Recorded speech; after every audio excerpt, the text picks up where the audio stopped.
studying the life of Prabhu Sri Ram and from your spiritual insights, what is the sort of inspiration that we get as one of the pillars of Hinduism, and what should we understand from his life that we can absorb and emulate in our own lives as Hindus?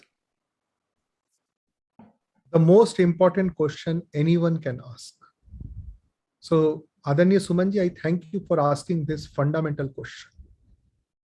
What is Sri Ram Tattva Mahasadhana? Come, let us embark on a beautiful journey, on a long journey. Sri Ram Tattva Mahasadhana is to be realized. No one can define Sri Ram Tattva Mahasadhana. No one can define the infiniteness of Sri Ram Tattva Mahasadhana. But yes, we can all embark on the journey to learn from the life of Bhagwan Sri Ram,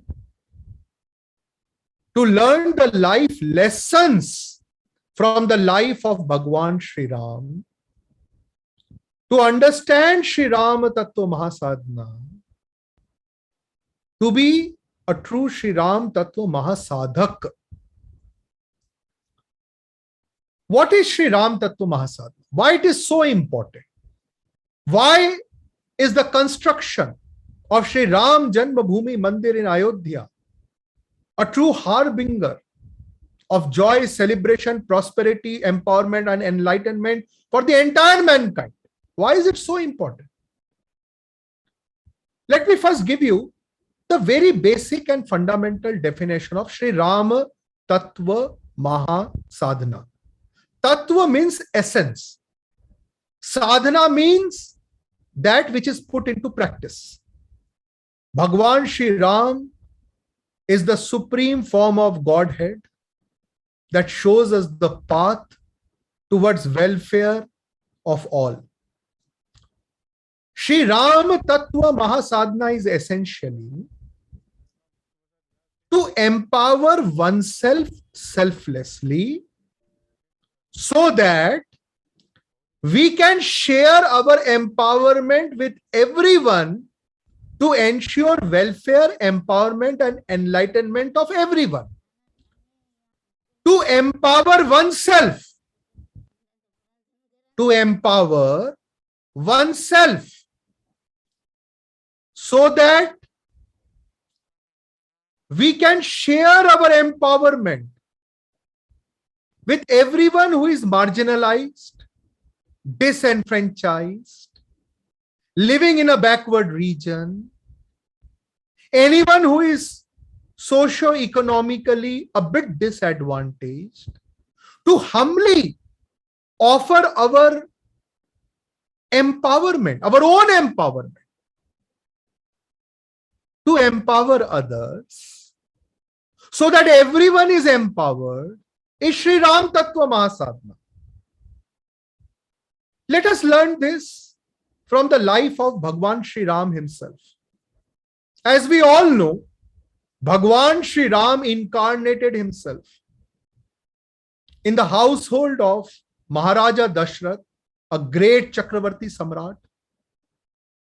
Bhagwan Sri Ram had access to all riches in the world, and yet he worked very hard to empower himself under the guidance of Maharshi Vashisht, from whom he internalized the greatest pinnacles of all wisdom, of all knowledge, of governance, economics, sociology, science, arts, warfare, etc., etc. One should dive deep into Yoga Vashisht, the seminal work, the seminal samvad between Maharshi Vashisht and Bhagwan Sri Ram, to understand it even in greater depth. And then Bhagwan Sri Ram, under the guidance of Maharshi Vishwamitra, in the form of protecting the righteous against the evil, and thereby learning the advanced skills of advanced warfare. And once Bhagwan Sri Ram had ensured his and his companions' empowerment. He was offered the kingdom of Ayodhya on a golden platter by his father Maharshi Dashrath. He could have easily become the king of Ayodhya. He was newly married. He was just married to Divine Mother Ma Sita. He had everything in life. He could have easily went ahead to lead a life of luxury for himself. But what does he do?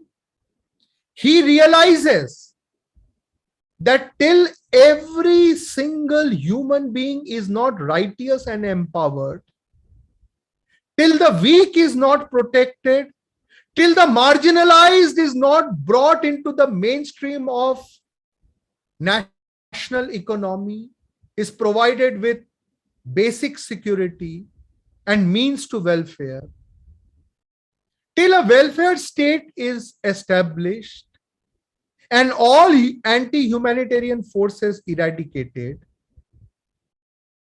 no one is safe. So Bhagwan Sri Ram teaches us that till every righteous person is not safe, no one is safe. Paritranaya sadhunam vinashaya cha dushkritam dharma sansthapanarthaya sambhavami yuge yuge. In Bhagavad Gita, Bhagwan Shri Krishna says, to establish dharma, to protect the righteous, and to annihilate all anti-humanitarian forces, I manifest myself again and again in every yuga. And that is the responsibility, that is the kartavya of every righteous person. To be a true follower of Bhagavad Gita, God's instruction, to protect those who are righteous, those who are humanitarian, and to arrest the evil designs of those who are anti-humanitarian. That is what Bhagwan Sri Ram does.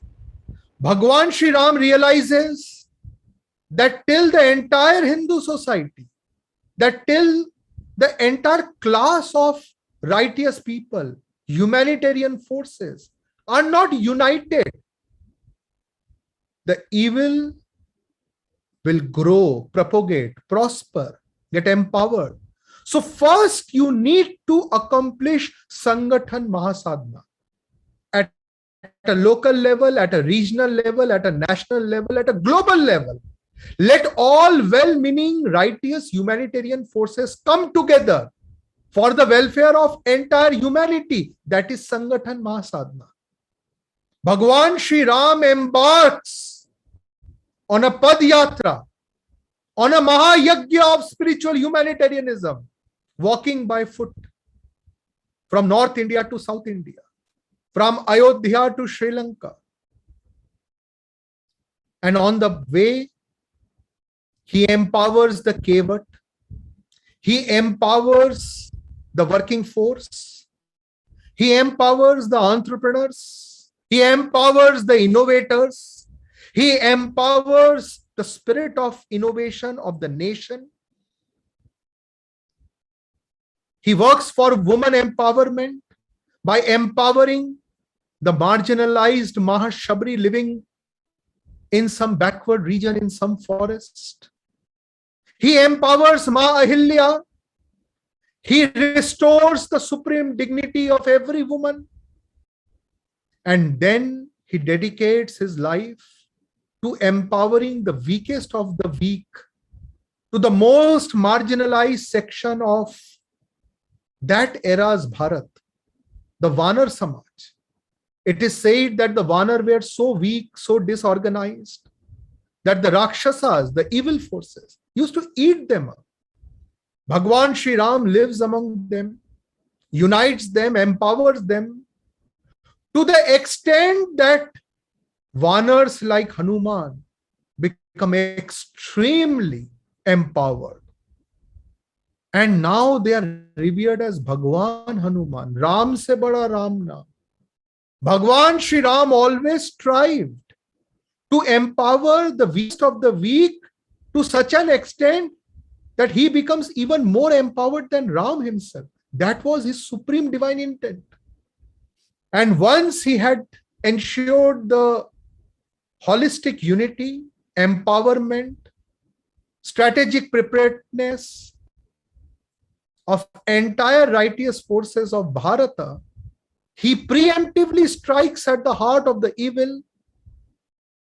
He eradicates and annihilates Ravana, but he doesn't impose his own rule on Lanka, but rather he transforms the younger brother of Ravana into a Swarup of Rama Bhakta as the manifestation of supreme righteousness, and hands over the realm of Lanka into the hand of righteous Vibhishan, thereby establishing the rule of Dharma.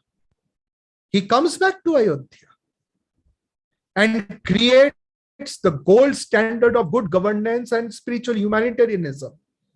And then, when Ma Sita is about to give birth to Love and Kush, Bhagwan Sri Ram knows that if his children are born in the lap of luxury, absolute power, then power corrupts and absolute power corrupts absolutely. Bhagwan Sri Ram knew that it is a part of his dharma that his successors should be as righteous as he himself is. You know what he did? He sent Ma Sita to the ashram of Maharshi Valmiki. Maharshi Valmiki had dedicated his entire life for holistic welfare, empowerment, enlightenment of the weakest. In that ashram were born Love and Kush, his successors. For 8 years, they mastered Sri Rama Mahasadhana under the tutelage of Maharshi Valmiki. They mastered all advanced military sciences.